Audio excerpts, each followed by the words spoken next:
How's it going? It's going all right. It's going just all right. Just all right. Just all right. Nothing fantastic, but nothing terrible. I saw your stream last night. That was fantastic. Enjoying not Breath of the Wild, Tears of the Kingdom. Breath of the Wild, numero dos. Yeah, dude, it's fucking frustrating beyond all belief. But I have something that I think will probably annoy you. An opinion that'll probably frustrate you. Okay. You ready to hear it? I would love to be frustrated. Sure, that sounds great. Get ready. That might be the last podcast I exist on. I might be alive for. I find Tears of the Kingdom to be a little bit more empty than Breath of the Wild. And I feel like it's a little bit more boring to go from place to place. I think in Breath of the Wild it was a lot more exciting and like, oh, what's that? And in Tears of the Kingdom it feels a little bit just like you're just meandering through emptiness until you end up somewhere exciting. Isn't it the same map for the most part? For the most part, and I think that is a part of it. They didn't change. I don't think they changed enough. Yeah, I mean, I haven't played Breath of the Wild in a long time, so nothing seems like too reused or rehashed, but I mean, Breath of the Wild felt pretty empty to me as well. Not in a bad way, it's just in the context of the game, it's supposed to be empty. I guess, but from a gameplay standpoint, I mean, like, experience-wise, it should feel a game, if it's supposed to feel empty, should feel empty, but shouldn't be empty, because gameplay is still a major factor. It's ultimately a video game you're supposed to enjoy. That's the way I think of it, at least. Do you know why the game feels worse? I'll tell you why. Because Elden Ring came out. God damn it, you're right. Right? Are you hitting the camera button to to lock on? No, I 100% am. Every time I play that game, I'm trying to use Dark Souls controls, but I do that with every game. But for sure, it's the Dark Souls for kids. I fucking guess so, man. It's so funny that people is if you swing a weapon, it's related to Dark Souls. It's like if it's third not person, if it's a video game. Yeah. Are you? It feels a lot like Dark Souls. Hey, does this look depressing and like distraught? It's Dark Souls. Yeah, it's Dark Souls. But I mean, I still love it. I think the story's cute so far. I mean, it has that Nintendo charm. I love it. Is it anything like Dark Souls? Absolutely not. Once again, Zelda is in another castle, which frustrates me. I don't know. Spoiler. Well, obviously she's lost. We have to find her. Yeah, but I mean, it's a good game. I love it. I think I don't play Zelda for like the riveting storytelling or world building. I play it because usually it's fun. Yeah. And that game is fun. You can fucking, crucify Koroks, which is great. That's what I've done exclusively. Yeah, I think that's all there is to do in the game, really. But yeah, I think it's great. I think, but I like I said, I think because of Elden Ring, which is very rarely do we get an open world game that feels like that. Breath of the Wild was that game for that time. It was the open world game post Skyrim that felt open world. I still think a lot of people are going to have the same level of love and experience for Elden Ring as they did for Tears of the Kingdom or Breath of the Wild. It's just whichever one they like more. I think I like Elden Ring more, so I think I cherish that experience the same or more so. But I think somebody who couldn't get into Elden Ring would probably love Breath of the Wild or Tears of the Kingdom. Yeah, I think there's people shitting on it because they don't like it, but you can't deny that it's a creative game. It's cool. It's cool, fun, interesting, weird, game. But every once in a while you get those games every generation that like just wows you. And like you're sucked in. And yeah, puts it on the next level. And I think Elden Ring was that game. You get tunnel vision. You don't see anything else. Yeah, and Tears of the Kingdom is not that game because it is Breath of the Wild too. Ultimately, yeah, you can. I think I compare it to music, right? There'll be a wonderful song that's beautiful and you love it, but it'll never be like the first time you heard it. And I think Tears of the Kingdom is just the same song again. Yeah, great song, but we have heard it before. And there is some, changes that make it fun. Like I loved how something so simple as changing the way you add to your map.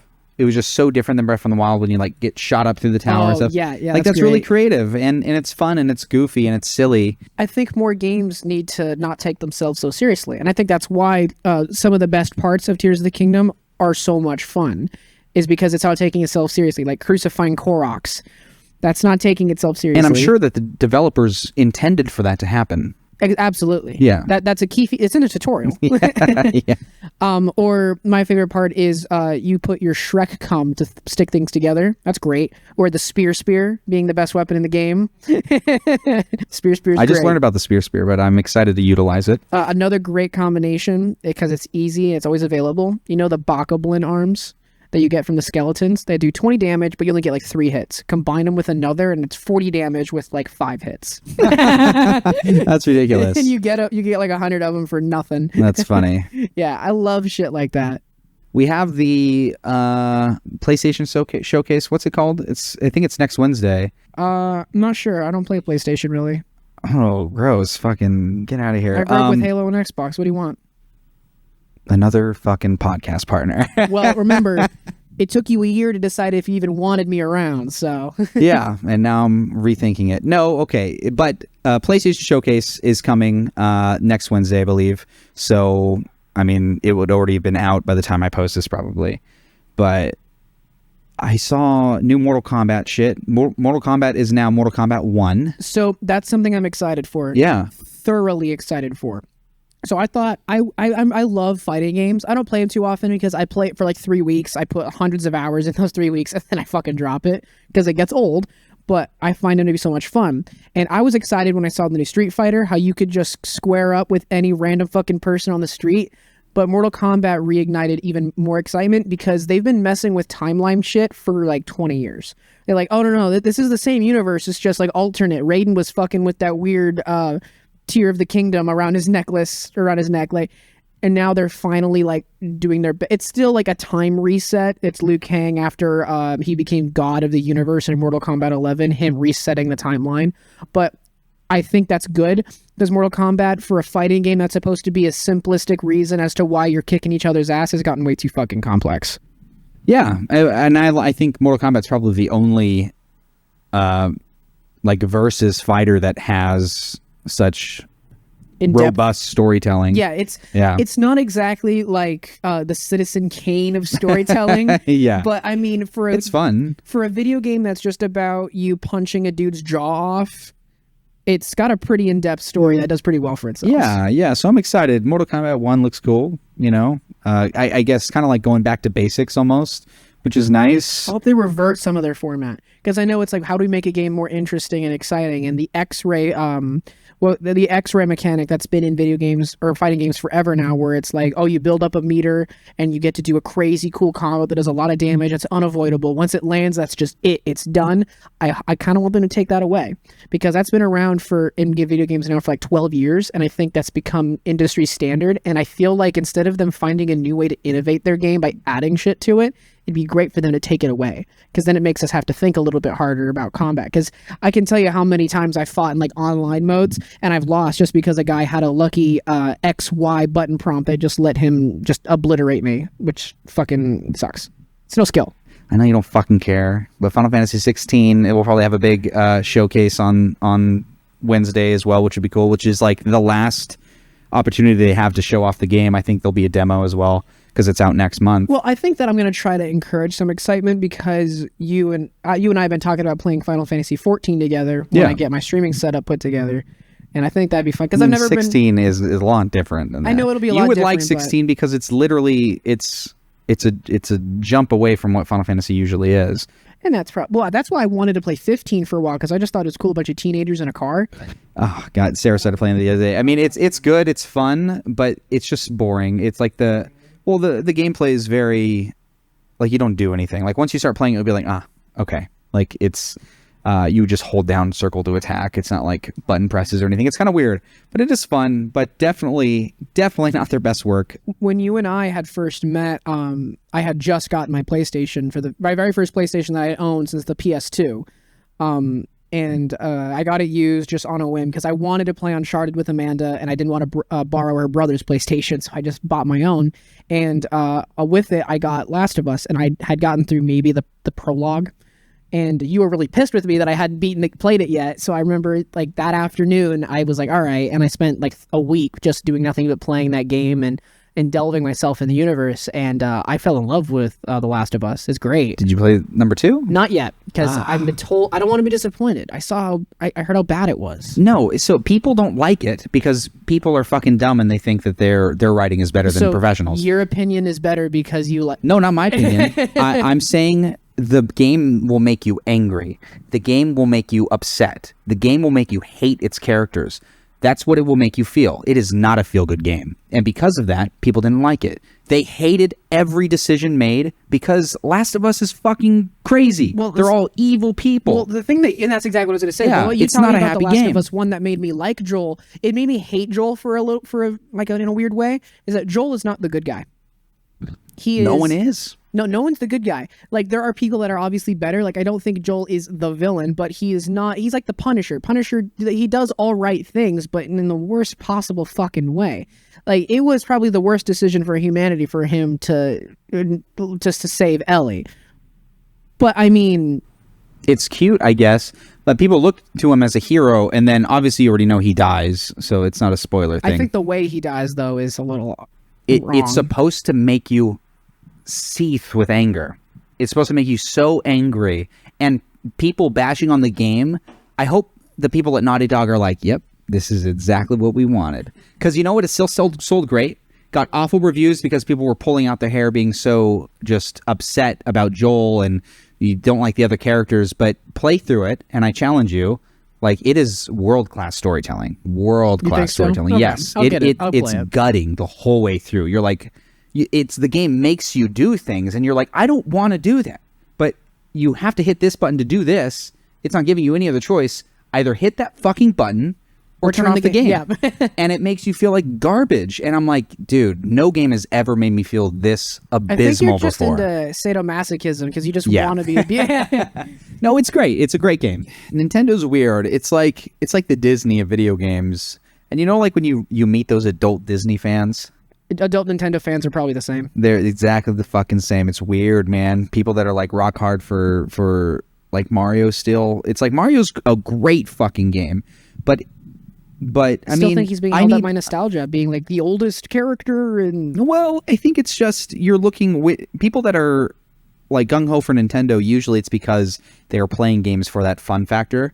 Where a lot of people look to video games for a lot of other reasons. Like, I love cinematic video games. I love games that take me on a narrative journey. I love games that make me angry because they're so difficult. I think Nintendo, that's just always what's going to be it's always going to be a video game company, but they still look at video games the same way they did in the 80s. do you think that's why they still are successful? Because They they will didn't change their always outlook? be successful. Well, yeah. Always. Their IPs are way too powerful. They have Pokemon. They have Mario. They have fucking Zelda. They have, even some up-and-comers that are doing great on the Nintendo. Do you think Nintendo has any interest in like buying out other companies to own other IPs? They will, and they have done it before. So, I mean, look at Bayonetta. They own Bayonetta? Bayonetta's a Nintendo IP. That wasn't a fucking Nintendo IP. It just became a Nintendo IP. That's wild. Which is cool. And that's cool. And it shows them wanting to kind of branch out. And I'm sure there's other great examples that I can't think of. I think of Xenoblade. Don't they own Sega or all the Sega titles? Like, No, but they do a lot of work with Sega. okay. But Sega is just software. Has only been software for the last decade or two. So, do you have a video game developer that you fucking despise and can't stand? Yeah, so many. So many. What's the one that comes to mind? Besides anything made by Tetsuya Nomura. No, I mean, I fucking hate him, but I'll play everything he makes, unfortunately. But, I mean, just like the easy ones, Activision, EA, the easy targets. Remember Neversoft? Neversoft was cool. Neversoft was all right. That was Tony Hawk and shit, right? And that Guitar Hero. Guitar Hero, and they made their first game. I think was like that Die Hard John McClane game. It's fucking Neversoft so was cool. great. Neversoft was cool. All right. Yeah, I hate Konami. Cool. Konami is king of bad decisions for sure, but Konami has had some strong IPs. Yeah, but they're still the worst because living here in Vegas, they gave up. Yeah, They just make I money. drive by that building all the time, and I'm like, "Fuck you." Yeah. I get angry. But Yeah, very, very poor decision making. What they did to Hideo Kojima, MGS in its entirety, fucking No More Zone of the Enders, Suikoden, like everything's. It's funny. Mitsubishi, Honda, Suzuki. Shut up. Shut up. So I have no idea what you're talking about. so Suikoden is very beloved RPG from the 90s, and Konami was doing nothing with it to re-release it. They really re-released it, I think, on digital maybe 5, 6, 7 years ago, and they like tweeted like, if you guys download it a lot, we might think about bringing the series back. You know, something super backhanded. Oh, like basically holding it hostage. It's like, Holding hey, it hostage, if you guys yeah. give us undeserved attention, we'll give you something that you guys might enjoy.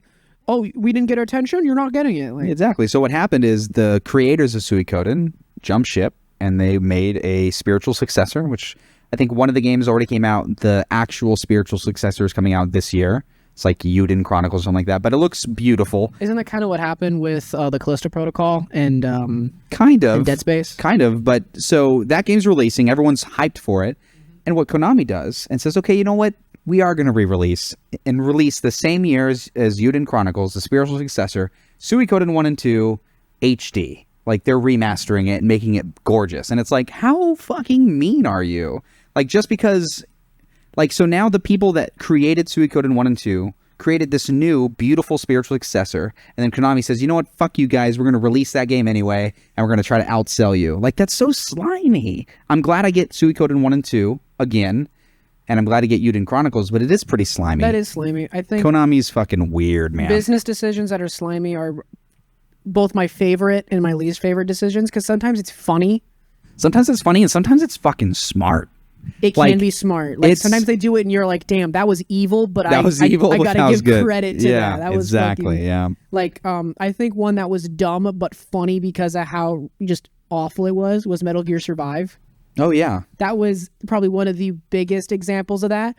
Another one that was really funny and was also bad was like Fallout 76.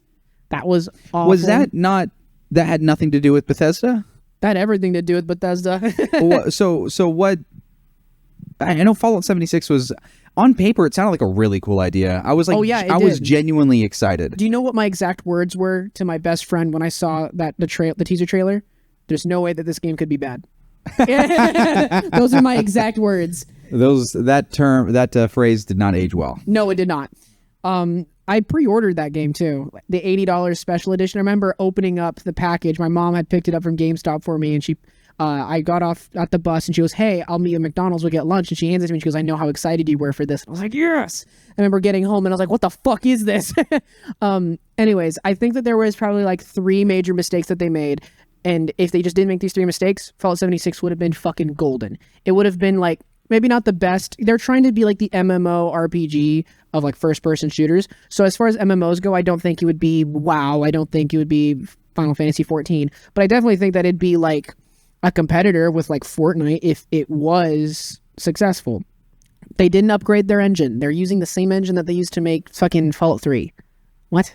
Unacceptable. That's unacceptable. Unacceptable, dude. Now, if they were if Elder Scrolls 6 is using that same source code, dude, I'm gonna fucking They lose said that it. it's going to be that and not StarCraft, something. What is it? Star Forge, Star Citizen, Star... No, Star Citizen's actually a different game, but Starfield. yes, apparently Starfield. Star Wars. Star Wars. Yeah, same thing, right? Apparently Starfield and Elder Scrolls 6 are supposed to be this new engine. Fucking finally, because if this engine has the longevity of 40 years as well, then it should be good these first 3. God, yeah. Hopefully, getting a Bethesda game at launch with no bugs, that'd be insane. Their mistake was 76 being if it was a single player game, they could have gotten away with it using this old ass engine, because they got away with it with Fallout 4. And everyone noticed that's like, hey, this sucks. And if they made 76 with that old engine, but it was for a single player, people would have been pissed, but it would have been okay. They should not have gone to the scale 16 times the size and detail from Fallout 4. That is also a big step, because Fallout 4 was fucking big for a That's how Fallout big it game. was? 16 times the detail, and it was like 7 times the size. Jesus. 76 was ambitious.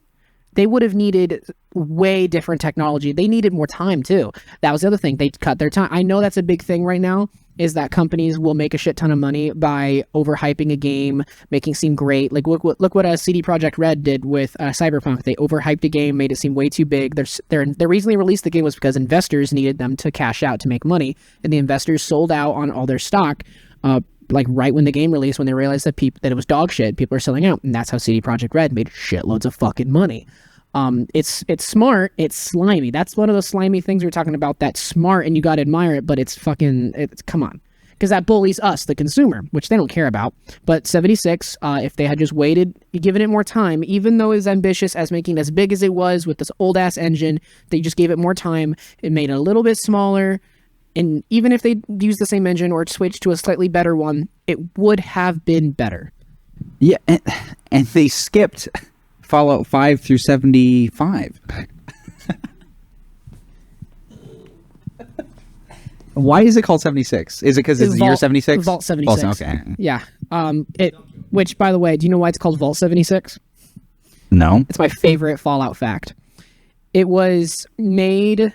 The Vault was made because they're making vaults in general, and Vault 76 was specifically named, made, and announced on the 300-year anniversary of the U.S.'s inauguration in 1776.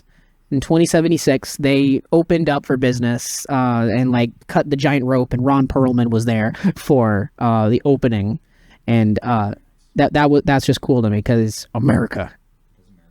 Ever showed you my America tattoo that's under my titty? Yeah. Literally every time we get together and I've asked you to stop.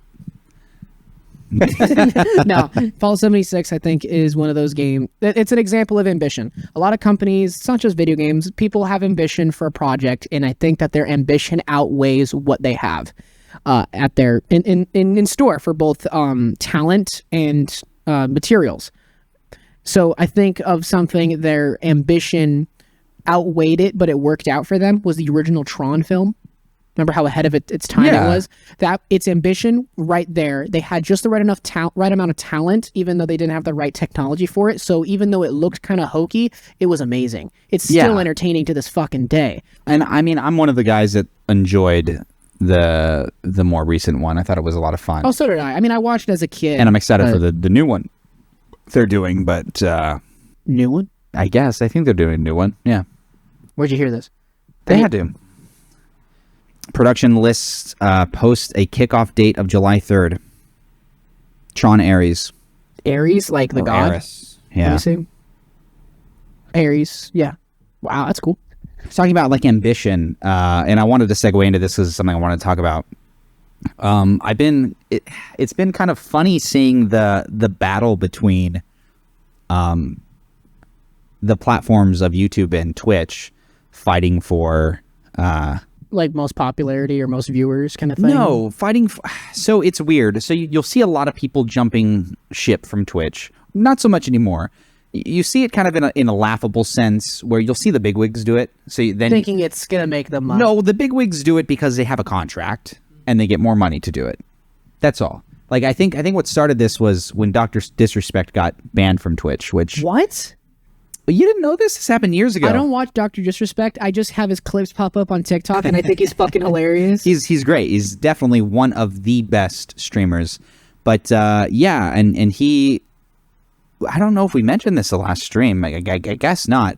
Or the last podcast. But he had mentioned... Someone brought up how, oh, you're killing it on YouTube now, and Dr. Disrespect had to stop, and he's like, no, look, I made way more money on Twitch, and he's still so angry about it. He's suing Twitch. Oh, I'd imagine. And it's kind of a piss poor situation, but he did a lot of bad things. Like, I mean, I don't feel that bad for the guy. Didn't he cheat on his wife? Cheated on his wife, what does that have to do with business? Like, that wouldn't. Yeah, like, it looks bad, but when you're in a personality based anything, we talked about this on one of the casts before. When you're in a personality based contract, stuff like that can get you fired. Yeah. Well, okay. I think that when it comes to being a personality, something that should get you fired is like they caught you with like an underage girl. There's other allegations tied to it. I don't know the whole thing. So but, not all of it's been proven. It's all alleged. Yeah, exactly. And him and his wife are still together and stuff. But there was some sticky shit. Yeah, but I don't fucking know the whole thing because this was kind of old news. This happened a few years ago. Yeah. But YouTube and Twitch, they've been kind of like having this rivalry thing, and there's like so many things that Twitch can do to instantly win, and there's so many things that YouTube can do to instantly win, and neither of them are doing it, and it blows my mind. I think they don't do it because competition's good for it. It's good for competition. It's good competition. It is, but I mean... That's why you'll see a Burger King right next to a McDonald's. It's good competition because they'll... I don't know if it's the same thing. So, allegedly, what people say is that YouTube will fight for you and Twitch will not. Like, if you say... If you know, because you'll get a caseworker if you're a partner. And you'll be like, hey, I'm thinking about leaving. What can you do for me that's better? And Twitch will be like, bye. We don't fucking need you. Then just go to YouTube. They go to YouTube. Whereas YouTube, you'd be like, hey, I'm thinking about switching platforms. So I'm like, no, please stay. We'll do this. And kind of fight for you. So how big is YouTube streaming? I want to... It's not that big. YouTube is the biggest video platform on the planet by far. But their streaming platform is not that big. They have opportunities to make it integrated beautifully. Just as Twitch has capability to create. So, like, let me break it down. If Twitch had a portion of itself where you can scrollable media, scroll through clips, right? A randomized feed. Like TikTok or YouTube like TikTok. Reels. Done. Fucking done deal. Like algorithm instituted. Like people would flood there. That would be a great way to run into new streamers. Exactly. They don't have that. Just like YouTube does have that. But they also have a piss poor streaming utility to where like you can't like give bits. You can't do this. You can't do that. You can like give stickers and stuff, but it feels very plastic. It doesn't feel as fun as Twitch, because Twitch you can customize all that. You can do all this crazy shit on Twitch that you can't do on YouTube. Like last night, I guess what you're more so alluding to, like last night on your stream, I kept hearing you talk about, because you have these little dudes running across the bottom of your screen, and one guy kept making himself fucking ginormous. Yeah, you can do that on YouTube. That's all like outside of the streaming service. Yeah, you have to do that on OBS. But I think it's more so popular on Twitch, the community involvement with the streamer. Oh yeah, 100%. Well, that's what Twitch is known for. So it's just funny seeing, like, TwitchCon is this year, which I would like to go to. We should both go. We should. It's out here. That's why it's convenient. Is it going to be cheaper for that? Yeah. But they announce all these things that they're doing and then just never do them. So I'm curious to see what they're announcing this year, because if they TwitchCon's announcing? Yeah, what Twitch is announcing. If they really do release a scrollable social media-esque portion of Twitch, it's game over. It's game over. And YouTube has all the money in the world to make changes, but I don't think they care about it that much. I don't know if they have like a person in charge of just the streaming portion of it that is very passionate about it. I think YouTube is probably looking at it the same way that like Disney or Nintendo looks at things, where it's just like, we don't need a change. We don't need a change. Like Disney, they print fucking money. I guarantee you they don't make money. They just decide when they need more money and when they don't need more money. And then, boom, it's because they're so big. They're too big to fail. Too big to fail, They could sell out and still make more money than they sold out for. Yeah, but I think with YouTube being too big to fail, I think Twitch, which people shit on all the time, and it's always, and it's because of these big name streamers who are jumping ship, so then all the little streamers jump ship as well. The same situation happened with Mixer. But it's not really a real issue. Like when people wonder, well, why didn't Twitch fight for, to keep Dr. Disrespect, or why didn't they fight to keep Ninja? Because they don't need them. No. They make so much money. They do, but I think that it would look good for... I think that where it doesn't come into Twitch's like money ambitions, it comes into their interests in like the public eye. Yeah. It looks better if Twitch holds all the top dogs. And I'm thinking like... Ninja. I don't even know if he fucking streams anymore. He does, not under contract. Not under contract. Amaranth, as I know, she's not under contract. Not under contract, but she streams on Twitch. Lily Pichu, fucking, oh god, what's that? Pokimane, right? Big names, right? If they got a hold of people like Dr. Disrespect, that's the only other streamer I can think of. Well, he was on Twitch, and he was literally the king of Twitch. Well, I know, but that's what I'm saying. If they held all the Dragon Balls in their hands, they wouldn't need to be concerned. Is like they just replace the Dragon Balls, really. They do. He was a Dragon Ball. Now they replaced him. There is still, I can't think of any giant streamers that are on on other platforms. No, and I can't think of Aside from and, Dr. Disrespect. And that's probably why Twitch wasn't too salty, because they go, great, we have like 18 other people that are equivalent, if not about to overstep you and overshadow you in popularity and how much money they make us. It doesn't matter. Yeah. But I think that it's in their best interest, both money and popularity wise, if they go, listen, why go to YouTube and watch some fuckhead if you can come to me? Like, where I got all these big guys, and it looks better because then Twitch could be like, oh, I support my viewers and give them like, or my, not their viewers, like their streamers. Like, it looks better for them because YouTube is notorious for shitting on, well, according to the YouTubers, and how much they complain about how YouTube's changed and it's bad for you now. But like, but the streaming side of it, I think if they can pull it together, YouTube will win. yes, But if Twitch pulls it together, they will win. Like, it's like right at that cusp where something's going to happen to where it's going to perfect the streaming it's gonna platform. be me. Because it's so, well, it's just so funny that there's no perfect streaming platform. The fact that there's no algorithm on Twitch kills it. There is, but the way you push the algorithm is bizarre. One of them is going to have to win eventually, and I'm curious to see. It's going to be really annoying if it's on Twitch because I don't want to have to jump ship. I think Twitch just has it down. They've been doing it long enough. I think they're ultimately, they know what's good for viewers and for streamers. It's just I haven't always made the right decision for it. Yeah. So I think that I think it would be better in this ideal future. I think it would be best if Twitch won the streaming war, which I think they already kind of have. Because I think it should be separate. I think YouTube reigns supreme on video. On long form content, YouTube will always reign supreme. On live form content, Twitch should reign supreme. On short form content, TikTok.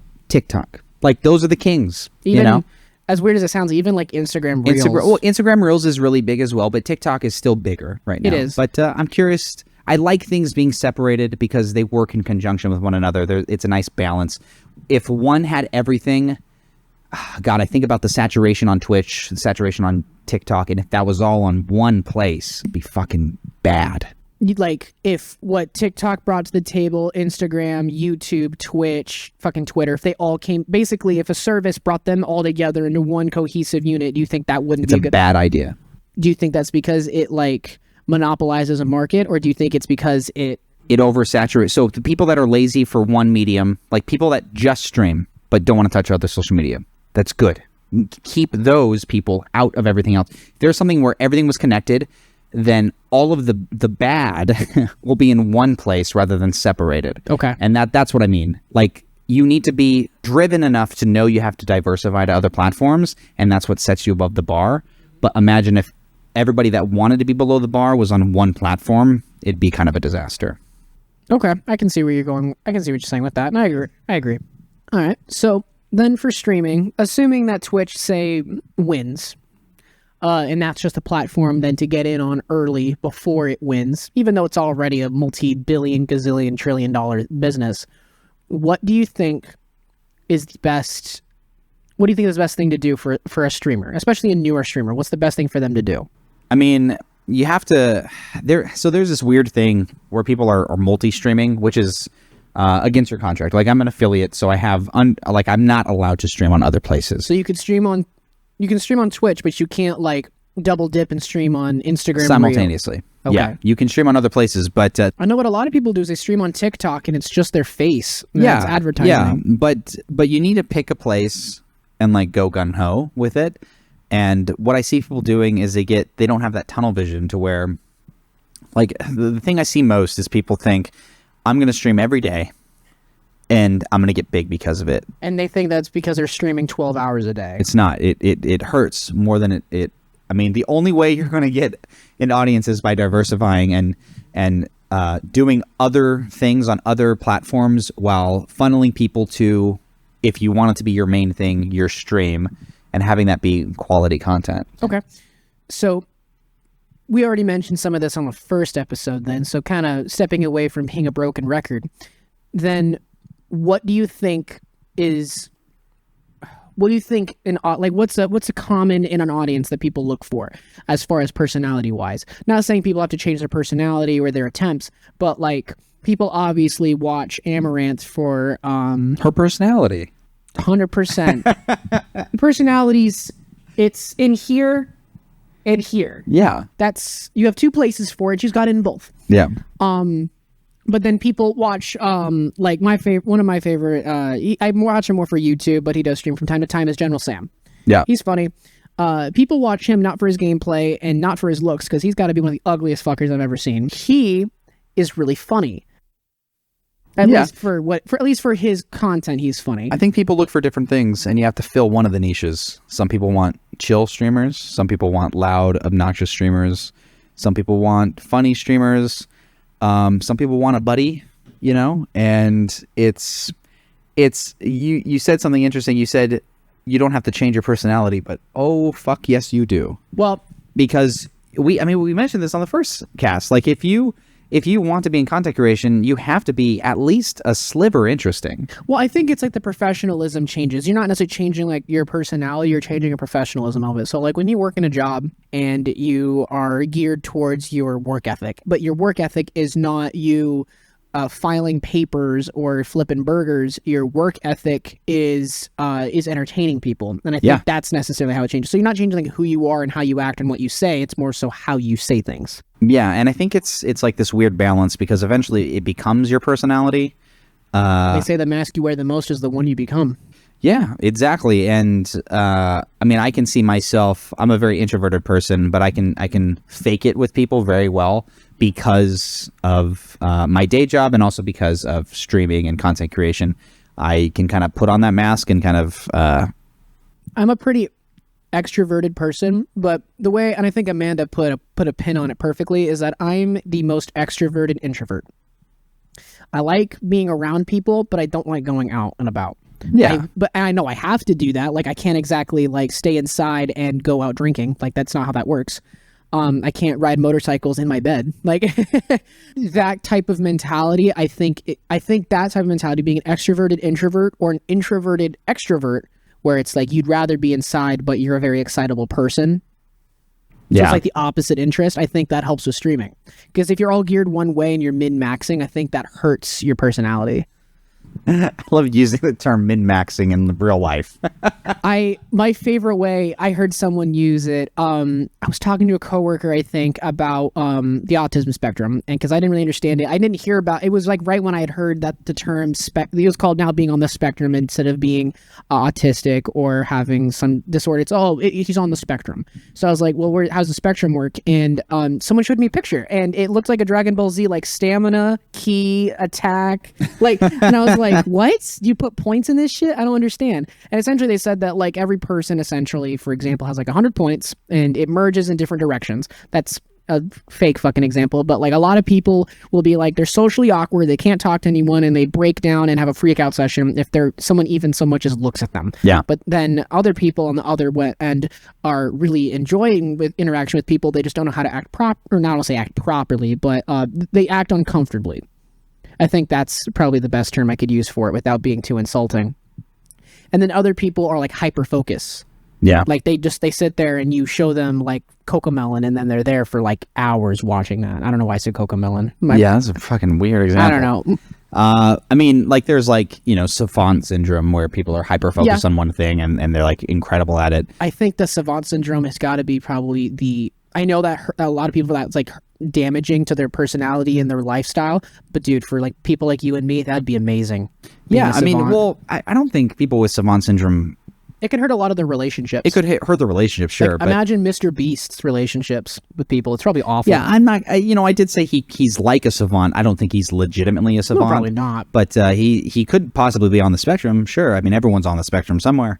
But I mean, I think you have to have, relating it back to streaming. Sorry, we're talking about min-maxing, and I wanted to min-max my spectrum. No, if you were trying to min-max for streaming, like let's just relate to that. You're gonna min-max for streaming.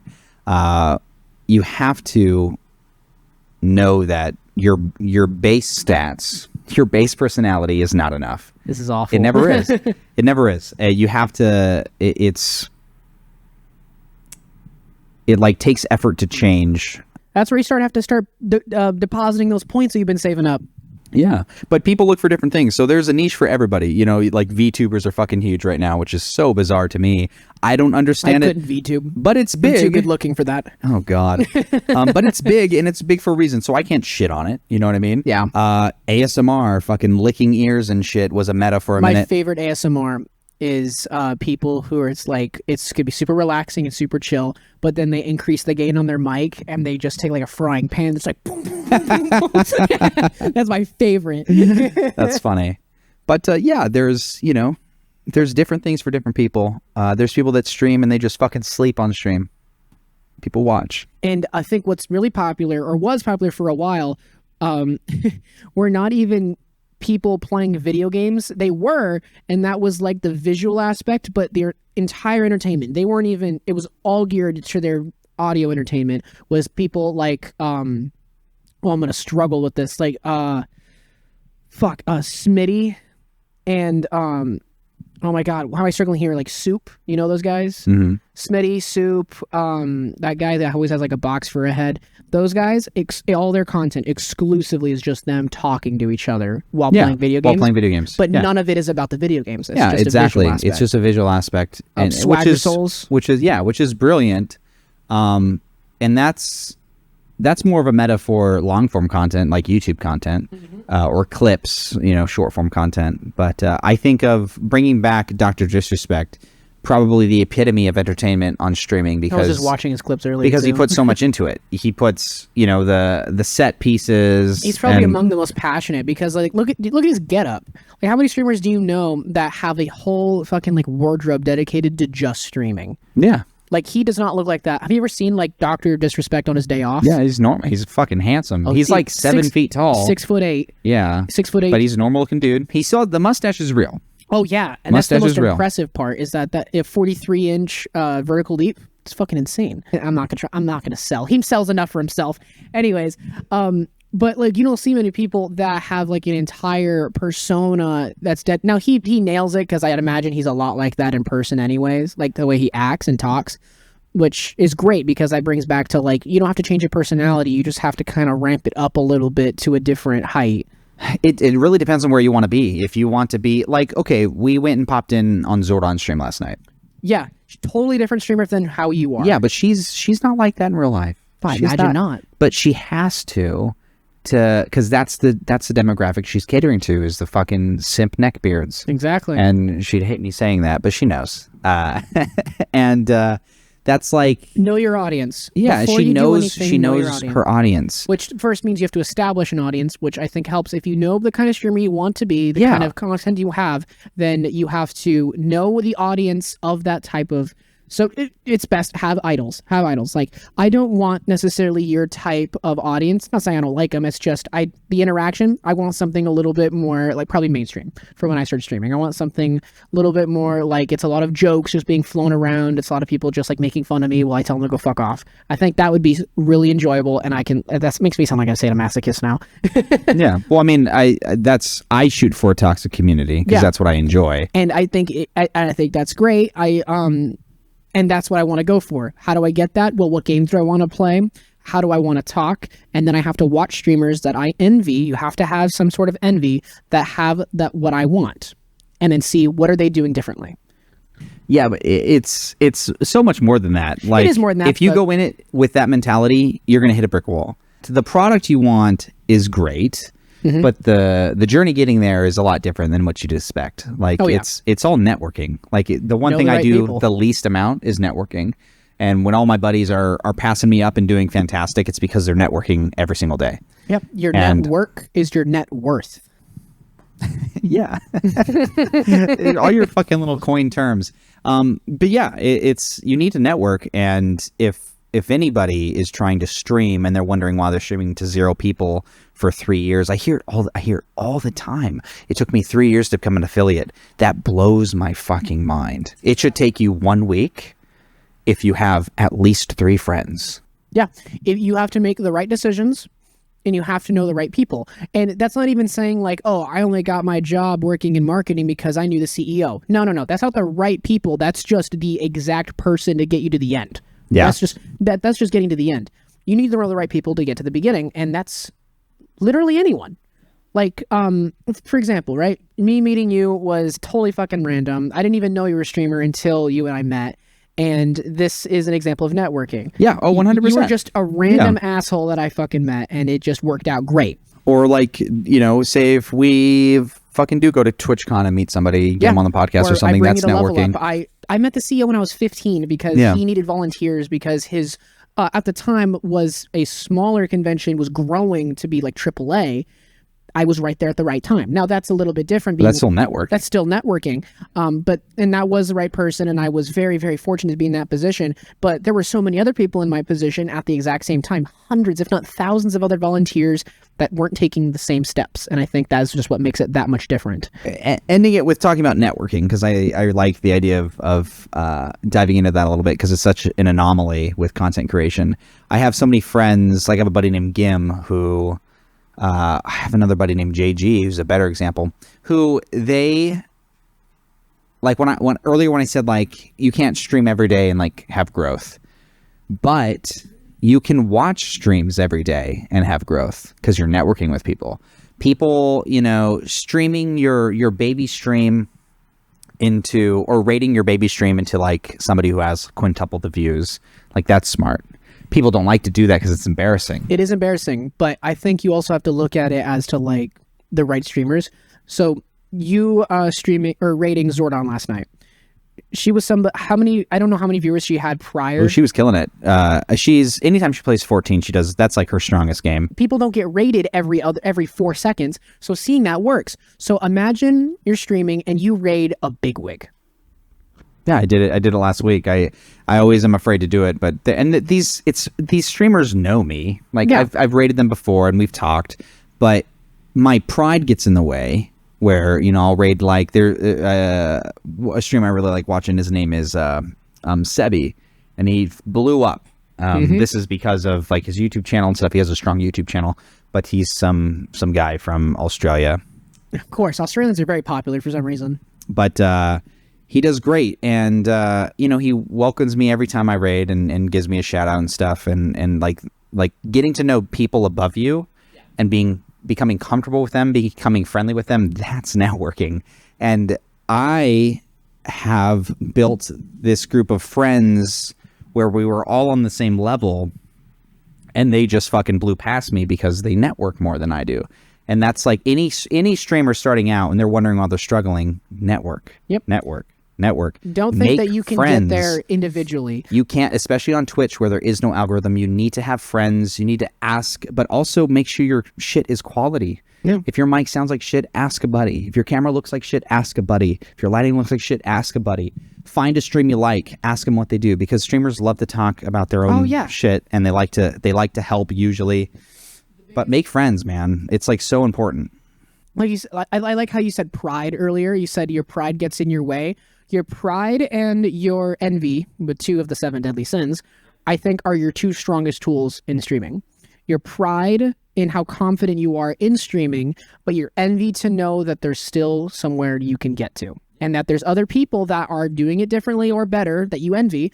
That's how you grow. And you, by talking to other people, being prideful and confident of what you do, but envious because you need more growth, that's how you grow.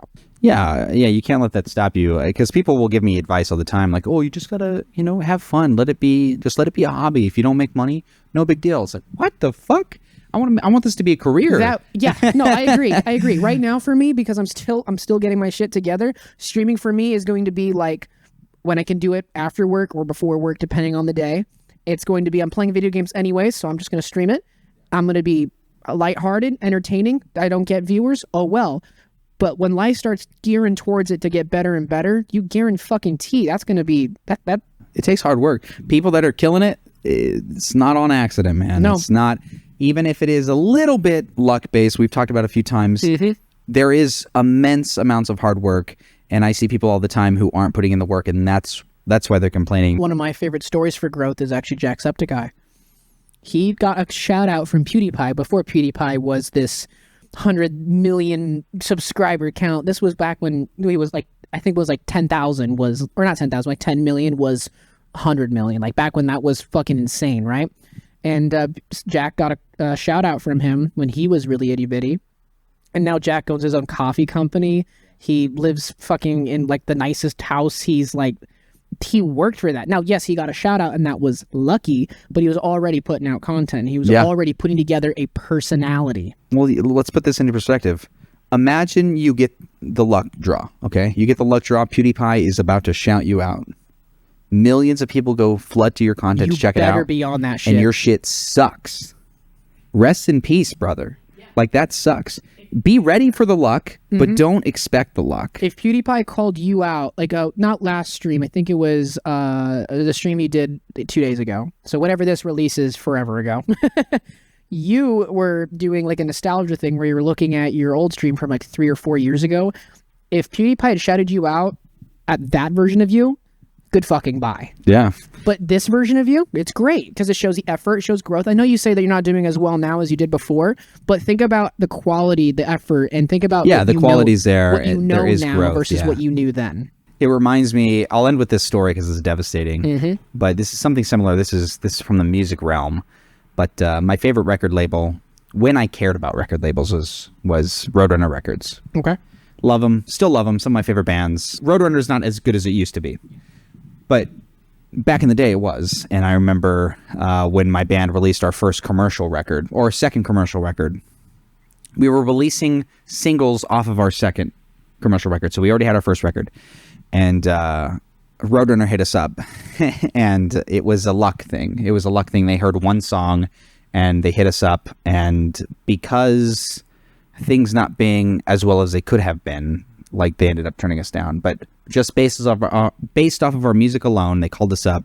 I didn't know it was Roadrunner. They said, I like missed the email. I got an email saying like, hey, this is Jack so-and-so, wanted to, have a phone call with you. I'm like, yeah, sure. Awesome. And he had featured us on this website. Forget what it was called. This is years ago. Then he sent another email saying like, hey, just want to let you know, like, I am R&R with Roadrunner Records, so just be prepared for that.